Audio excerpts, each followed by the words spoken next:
এই উম্মতের জন্য তো সুবাদে আমি এক হাদিস আপনাদেরকে দেখাইতেছি, রসুল কি পাইলাম আর কি করতেছি। ওই রসুলের কারণে এই উম্মত জাহান্নামে যাবে, কিন্তু হাতকড়ি থাকবে না। এই উম্মত জাহান্নামে যাবে, পায়ে বেড়ি থাকবে না। এই উম্মত জাহান্নামে যাবে, গলায় শিকল থাকবে না। এই উম্মত জাহান্নামে যাবে, চেহারা কালো হবে না।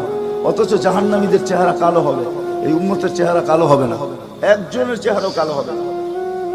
ফেরেশতা জিজ্ঞেস করবে, আল্লাহ চেহারা তো ঝকঝকে, গলায় নাই শিকল, পায়ে নাই বেড়ি, হাতে নাই হাতকড়ি, এটা আবার কি পাঠায় দিলেন? তো আল্লাহ জবাব দিবে, আমার বন্ধুর উম্মত, খবরদার। তো ফেরেশতা মালিক জিজ্ঞেস করবে, দারোগা হাতকড়ি নেই কেন?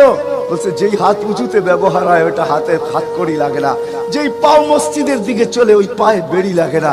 যেই কপাল আমার কুদরতি পায়ে জীবনে একবারও আমাকে পাওয়ার জন্য ঠেকায়া দিছে, সেজদা করছে, ওই চেহারা কোনোদিন কালো হয় না, গলায় কোনোদিন চিকন লাগে না।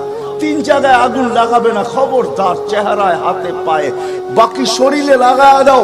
আগুনকে যখন মালিক হুকুম দিবে ধরার জন্য, আল্লাহ আমাদেরকে শিখায় দিবে, স্মরণ করায় দিবে, আমরা কলেমা পড়তে থাকবো, আগুন আসবে আর যাবে।